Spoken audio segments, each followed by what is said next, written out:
This stone is bereft of markings, offering no explanation for the small depression set into its surface. The yellow light it emits is curious. This woman is further proof that none shall be spared the wrath set upon this isle.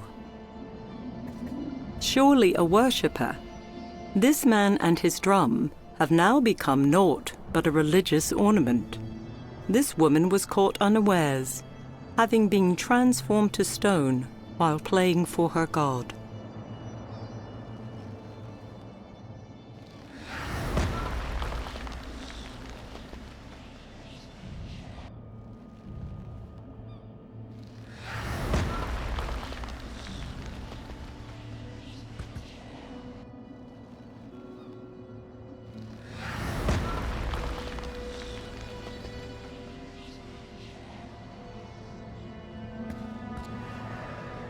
This grand statue would be easily recognized by any man. 'Tis the god Apollo. Argonus is unsurprised when the sculpture of Apollo stirs. After all, he has come to expect such things upon this enchanted isle. What does startle him, however, is how casually the son of Zeus dismisses him out of hand. How is it that a mere sailor may enter my temple and approach Apollo in such a manner, his hands empty of tribute, no song upon his lips? The god's voice becomes despondent. Look about you. All things have been diminished. This sanctuary, once full of music, is now naught but a tomb of silence. I sense that you would require something of me, yet you, a scholar, do not bring me the very thing which my heart desires. Before Argonus can utter a word, the god of music turns away from him, but not before laying a pledge upon the sailor's shoulders. Return with an offering worthy of one such as I, and the light of Apollo may yet shine upon you.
Amidst bold heroes, none rose above great Admetus, who now stands bewitched within a husk of stone and clay.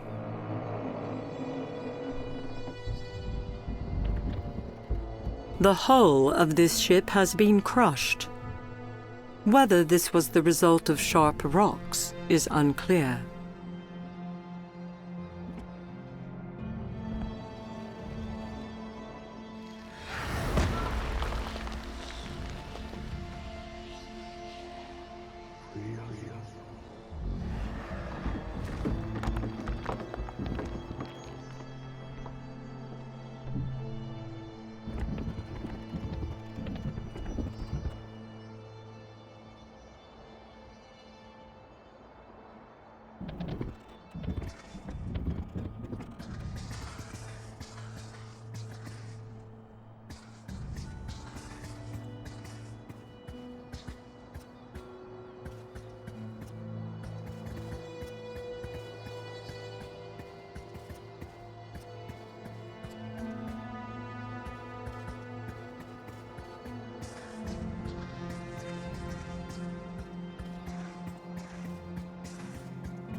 This mechanism is not merely unusual. Its construction is beyond the imagination of most craftsmen.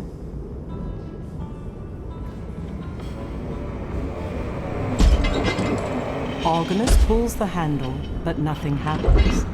It seems the mechanism is incomplete.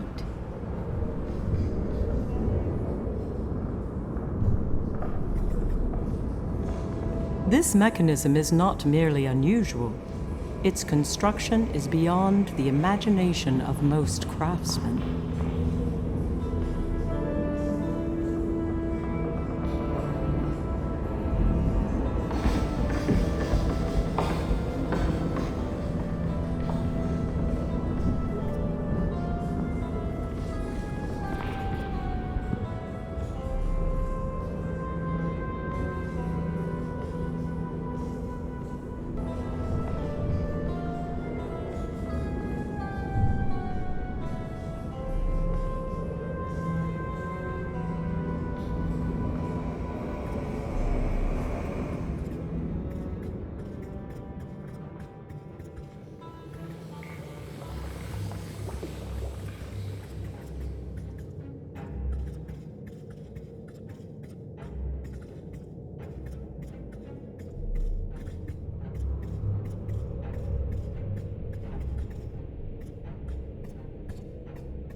This wooden door, its planks bound by iron bands, contains no handle, no keyhole. Thanks to the gift of sight granted to him by the witches, Argonus recalls and recites the words spoken by Stheno. Μίλησε φίλε και πέρασε. As the doors part, the smell of blood rises to greet him.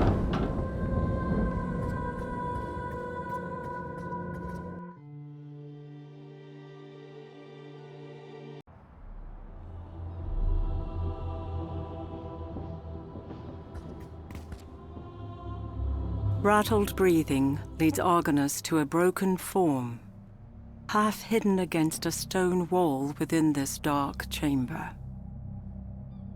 When the figure finally speaks, her voice is soft and filled with pain. Come no closer, Argonaut, else you be brought low like many men before you. Even though I, Euryale, refused to let my gaze fall upon them, I offer no excuses, no defense. My acquiescence of my twin Stheno has made me culpable for their deaths as well. Euryale pauses for a moment, catching her breath before continuing. I can, however, offer you something else. Something you seek. My merciless sister herself. Stheno has used an ancient stone to enter Hades' realm. There, she shall descend to the greatest depths of the underworld and undo that which the hero Perseus set into motion when he consorted with the gods. Stheno shall free our sister Medusa From Tartarus, the dungeon of torment. Euryale struggles to continue. Athena was not content with the punishment Medusa suffered in life. So the goddess sent her there to live out eternity with the vile and the wicked. But Sthenno shall not stop with Medusa's release. No. She shall rip wide the gates of Tartarus and set loose all souls, profane men and dreadful Titan alike, until the dungeon is empty and those it held spread like a pestilence upon the land of the living. For this is her vengeance against Perseus, against Athena, against all the gods, on Olympus and elsewhere. Stop her, Argonaut. Use our great horn to lure the mighty bronze giant Talos, for he can bring you to the gates of Hades' domain. Her voice raspy and fading, the Gorgon raises her head one last time. Forgive me, Mother. Let legend lay a wreath of mercy upon my wretched brow. And with that, Euryale, the penitent daughter of the sea goddess Keto, passes from this world and into the next.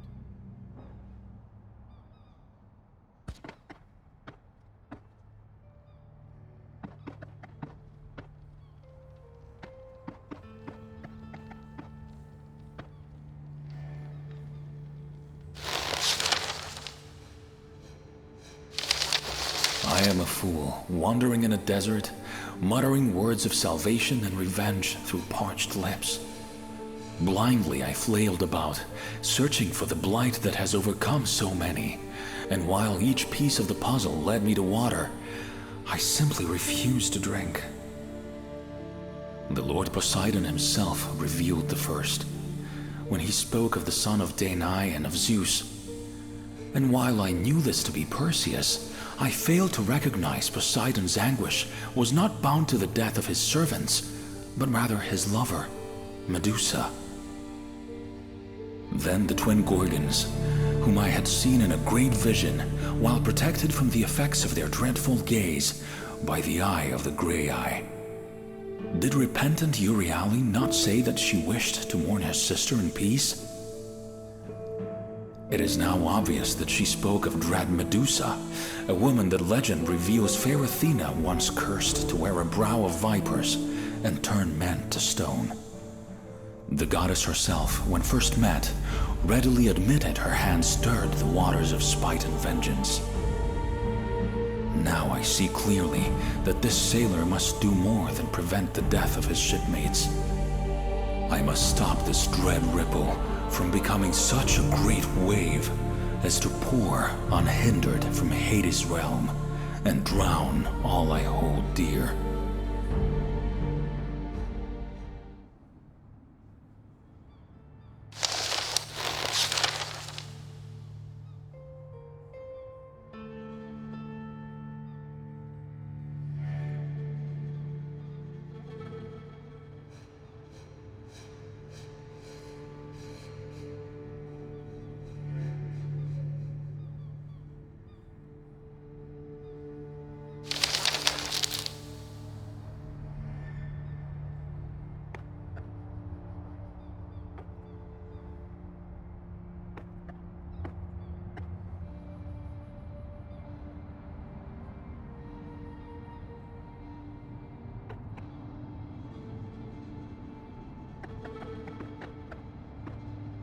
The Gorgon Euryale has followed her sister into the underworld, albeit on a different path.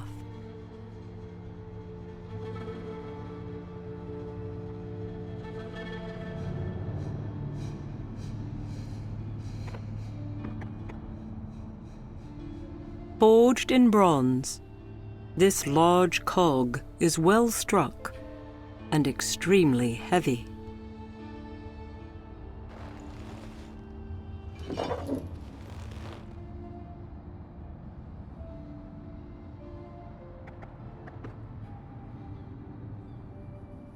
At first glance, this boat appears to be nothing more than a child's toy.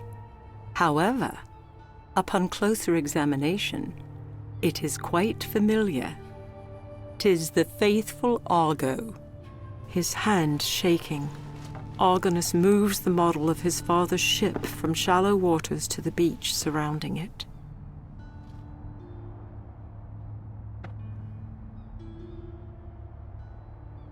At first glance, this area on the map represents the temple of the sea god Poseidon.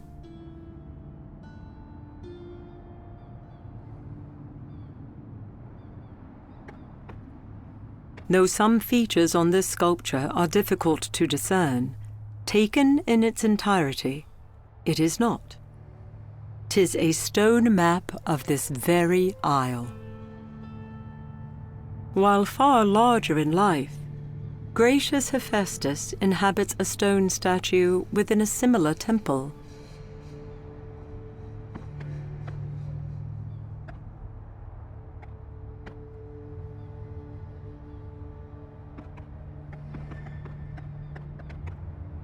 Made of obsidian, this stone is not only smooth, but warm to the touch.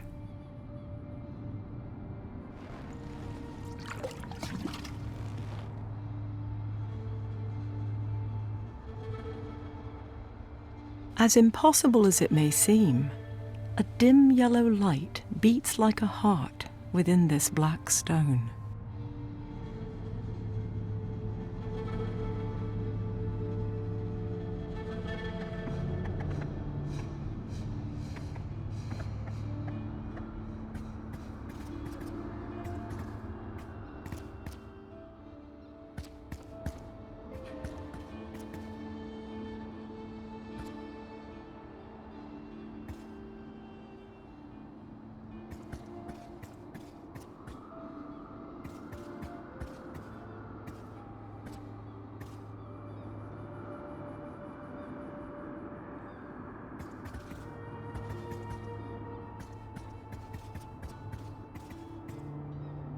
If the size of this gold-tipped horn is indicative of the animal from whence it came, the beast must have been enormous indeed.